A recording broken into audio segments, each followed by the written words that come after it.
An Angel in Disguise by T.S. Arthur. Idleness, vice, and intemperance had done their miserable work, and the dead mother lay cold and still amid her wretched children. She had fallen upon the threshold of her own door in a drunken fit and died in the presence of her frightened little ones. Death touches the spring of our common humanity. This woman had been despised, scoffed at, and angrily denounced by nearly every man, woman, and child in the village. But now, as the fact of her death was passed from lip to lip in subdued tones, pity took the place of anger and sorrow of denunciation. Neighbors went hastily to the old tumble-down hut, in which she had secured little more than a place of shelter from summer heats and winter cold, some with grave clothes for a decent interment of the body, and some with food for the half-starving children, 3 in number. Of these John, the oldest, a boy of 12, was a stout lad able to earn his living with any farmer. Kate, between 10 and 11, was bright, active girl, out of whom something clever might be made if in good hands. But poor little Maggie, the youngest, was hopelessly diseased. 2 years before, a fall from a window had injured her spine, and she had not been able to leave her bed since, except when lifted in the arms of her mother.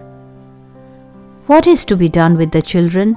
That was the chief question now. The dead mother would go underground and be forever beyond all care or concern of the villagers, but the children must not be left to starve. After considering the matter and talking it over with his wife, Farmer Jones said that he would take John and do well by him now that his mother was out of the way. And Mrs. Ellis, who had been looking out for a bound girl, concluded that it would be charitable in her to make choice of Katy, even though she was too young to be of much use for several years. "I could do much better, I know," said Mrs. Ellis, "but as no one seems inclined to take her, I must act from a sense of duty. Expect to have trouble with the child, for she's an undisciplined thing, used to having her own way." But no one said, "I'll take Maggie." Pitying glances were cast on her wan and wasted form, and thoughts were troubled on her account. Mothers brought cast-off garments, and removing her soiled and ragged clothes, dressed her in clean attire. The sad eyes and patient face of the little one touched many hearts, and even knocked at them for entrance, but none opened to take her in. Who wanted a bedridden child? "Take her to the poorhouse," said a rough man, of whom the question, "What's to be done with Maggie?" was asked. "Nobody is going to be bothered with her." "The poorhouse is a sad place for a sick and helpless child," answered one. "For your child or mine," said the other, lightly speaking, "but for Tis Pratt it will prove a blessed change. She will be kept clean, have healthy food, and be doctored, which is more than can be said of her past condition." There was reason in that, but still it didn't satisfy. The day following the day of death was made the day of burial. A few neighbors were at the miserable hovel, but none followed dead cart as it bore the unhonored remains to its pauper grave. Farmer Jones, after the coffin was taken out, placed John in his wagon and drove away, satisfied that he had done his part. Mrs. Ellis spoke to Kate with a hurried air, "Bid your sister good-bye," and drew the tearful children apart ere scarcely their lips had touched in a sobbing farewell. Hastily others went out, some glancing at Maggie, and some resolutely refraining from a look until all had gone. She was alone. Just beyond the threshold, Joe Thompson, the wheelwright, paused and said to the blacksmith's wife, who was hastening off with the rest, "It's a cruel thing to leave her so."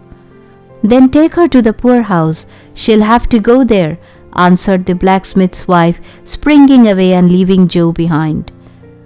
For a little while the man stood with a puzzled air. Then he turned back and went into the hovel again. Maggie, with painful effort, had raised herself to an upright position and was sitting on the bed, straining her eyes upon the door, out of which all had just departed. A vague terror had come into her thin white face. "Oh, Mr. Thompson," she cried out, catching her suspended breath, "don't leave me here all alone." Though rough in exterior, Joe Thompson, the wheelwright, had a heart, and it was very tender in some places. He liked children and was pleased to have them come to his shop, where sleds and wagons were made or mended for the village lads without a draft on their hoarded sixpences. "No, dear," he answered in a kind voice, going to the bed and stooping down over the child. "You shan't be left here alone." Then he wrapped her with the gentleness almost of a woman in the clean bedclothes which some neighbor had brought, and lifting her in his strong arms, bore her out into the air and across the field that lay between the hovel and his home. Now, Joe Thompson's wife, who happened to be childless, was not a woman of saintly temper, nor much given to self-denial for others' good, and Joe had well-grounded doubts touching the manner of greeting he should receive on his arrival. Mrs. Thompson saw him approaching from the window, and with ruffling feathers met him a few paces from the door as he opened the garden gate and came in. He bore a precious burden, and he felt it to be so. As his arms held the sick child to his breast, a sphere of tenderness went out from her and penetrated his feelings. A bond had already corded itself around them both, and love was springing into life. "What have you there?" sharply questioned Mrs. Thompson. Joe felt the child start and shrink against him. He did not reply, except by a look that was pleading and cautionary, that said, "Wait a moment for explanations and be gentle," and passing in, carried Maggie to the small chamber on the first floor and laid her on a bed. Then stepping back, he shut the door and stood face to face with his vinegar-tempered wife in the passageway outside. "You haven't brought home that sick brat?" Anger and astonishment were in the tones of Mrs. Joe Thompson. Her face was in a flame. "I think women's hearts are sometimes very hard," said Joe. Usually Joe Thompson got out of his wife's way, or kept rigidly silent and non-combative when she fired up on any subject. It was with some surprise, therefore, that she now encountered a firmly set countenance and a resolute pair of eyes. "Women's hearts are not half so hard as men's." Joe saw by a quick intuition that his resolute bearing had impressed his wife, and he answered quickly and with real indignation, "Be that as it may." Every woman at the funeral turned her eyes steadily from the sick child's face, and when the cart went off with her dead mother, hurried away and left her alone in that old hut with the sun not an hour in the sky. "Where were John and Kate?" asked Mrs. Thompson. Farmer Jones tossed John into his wagon and drove off. Katy went home with Mrs. Ellis, but nobody wanted the poor sick one. "Send her to the poorhouse," was the cry. "Why didn't you let her go then? What did you bring her here for?" "She can't walk to the poorhouse," said Joe. "Somebody's arms must carry her, and mine are strong enough for that task." "Then why didn't you keep on? Why did you stop here?" demanded the wife. "Because I'm not apt to go on fool's errands. The guardians must first be seen and a permit obtained." There was no gainsaying this. "When will you see the guardians?" was asked with irrepressible impatience. "Tomorrow." "Why put it off till tomorrow? Go at once for the permit and get the whole thing off your hands tonight."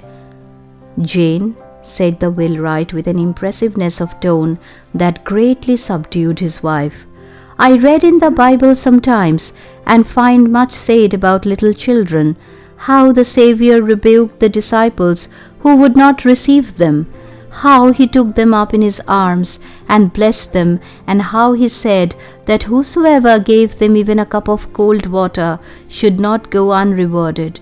Now it is a small thing for us to keep this poor motherless little one for a single night, to be kind to her for a single night, to make her life comfortable for a single night. The voice of the strong, rough man shook, and he turned his head away so that the moisture in his eyes might not be seen. Mrs. Thompson did not answer, but a soft feeling crept into her heart. "Look at her kindly, Jen. Speak to her kindly," said Joe. "Think of her dead mother and the loneliness, the pain, the sorrow that must be on all her coming life."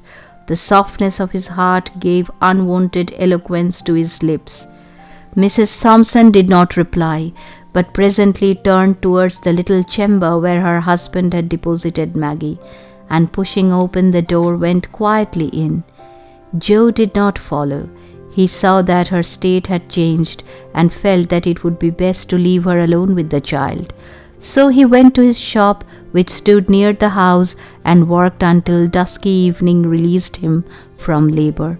A light shining through the little chamber windows was the first object that attracted Joe's attention on turning towards the house. It was a good woman. The path led him by his windows, and when opposite he could help pausing to look in. It was now dark enough outside to screen him from observation. Maggie lay a little raised on the pillow with the lamp shining full upon her face. Mrs. Thompson was sitting by the bed talking to the child, but her back was towards the window so that her countenance was not seen. From Maggie's face, therefore, Joe must read the character of their intercourse. He saw that her eyes were intently fixed upon his wife, that now and then a few words came as if in answers from her lips, that her expression was sad and tender, but he saw nothing of bitterness or pain. A deep drawn breath was followed by one of relief as a weight lifted itself from his heart. On entering, Joe did not go immediately to the little chamber. His heavy tread about the kitchen brought his wife somewhat hurriedly from the room where she had been with Maggie. Joe thought it best not to refer to the child, nor to manifest any concern in regard to her. "How soon will supper be ready?" he asked. "Right soon," answered Mrs. Thompson, beginning to bustle about. There was no asperity in her voice. After washing from his hands and face the dust and soil of work, Joe left the kitchen and went to the little bedroom. A pair of large bright eyes looked up at him from the snowy bed, looked at him tenderly, gratefully, pleadingly. How his heart swelled in his bosom! With what a quicker motion came the heartbeats! Joe sat down, and now for the first time, examining the thin frame carefully under the lamplight, saw that it was an attractive face and full of a childish sweetness which suffering had not been able to obliterate. Your name is Maggie," he said as he sat down and took her soft little hand in his. "Yes, sir." Her voice struck a chord that quivered in a low strain of music. Have you been sick long?" "Yes, sir." What a sweet patience was in her tone. "Has the doctor been to see you?" "He used to come." "But not lately?" "No, sir." "Have you any pain?" "Sometimes, but not now." "When had you pain?" "This morning my side ached and my back hurt when you carried me." "It hurts you to be lifted or moved about?" "Yes, sir." "Your side doesn't ache now?" "No, sir." "Does it ache a great deal?" "Yes, sir, but it hasn't ached any since I have been on this soft bed." "The soft bed feels good." "Oh, yes, sir, so good." What a satisfaction mingled with gratitude was in her voice. "Supper is ready," said Mrs. Thompson, looking into the room a little while afterwards. Joe glanced from his wife's face to that of Maggie. She understood him and answered, "She can wait until we are done, then I will bring her something to eat." There was an effort at indifference on the part of Mrs. Thompson, but her husband had seen her through the window and understood that the coldness was assumed. Joe waited after sitting down to the table for his wife to introduce the subject uppermost in both of their thoughts, but she kept silent on that theme for many minutes, and he maintained a like reserve. At last she said abruptly, What are you going to do with that child?" "I thought you understood me that she was to go to the poorhouse," replied Joe, as if surprised at her question. Mrs. Thompson looked rather strangely at her husband for sonic moments and then dropped her eyes. The subject was not again referred during the meal. At its close, Mrs. Thompson toasted a slice of bread and softened it with milk and butter. Adding to this a cup of tea, she took them in to Maggie and held the small waiter on which she had placed them, while the hungry child ate with every sign of pleasure. "Is it good?" asked Mrs. Thompson, seeing with what a keen relish the food was taken. The child paused with the cup in her hand and answered with a look of gratitude that awoke to new life old human feelings which had been slumbering in her heart for half a score of years. "We'll keep her a day or two longer. She is so weak and helpless," said Mrs. Joe Thompson in answer to her husband's remark at breakfast time on the next morning that he must step down and see the guardians of the poor about Maggie. "She'll be so much in your way," said Joe. "I shan't mind that for a day or two." Poor thing. Joe did not see the guardians of the poor on that day, on the next, nor on the day following. In fact, he never saw them at all on Maggie's account, for in less than a week Mrs. Joe Thompson would as soon leave thought of taking up her own abode in the almshouse as sending Maggie there. What light and blessing did that sick and helpless child bring to the home of Joe Thompson, the poor wheelwright. It had been dark and cold and miserable there for a long time, just because his wife had nothing to love and care for out of herself, and so became sore, irritable, ill-tempered, and self-afflicting in the desolation of her woman's nature. Now the sweetness of that sick child, looking ever to her in love, patience, and gratitude, was as honey to her soul, and she carried her in her heart as well as in her arms, a precious burden. As for Joe Thompson, there was not a man in all the neighborhood who drank daily of a more precious wine of life than he. An angel had come into his house, disguised as a sick, helpless, and miserable child, and filled all its dreary chambers with the sunshine of love.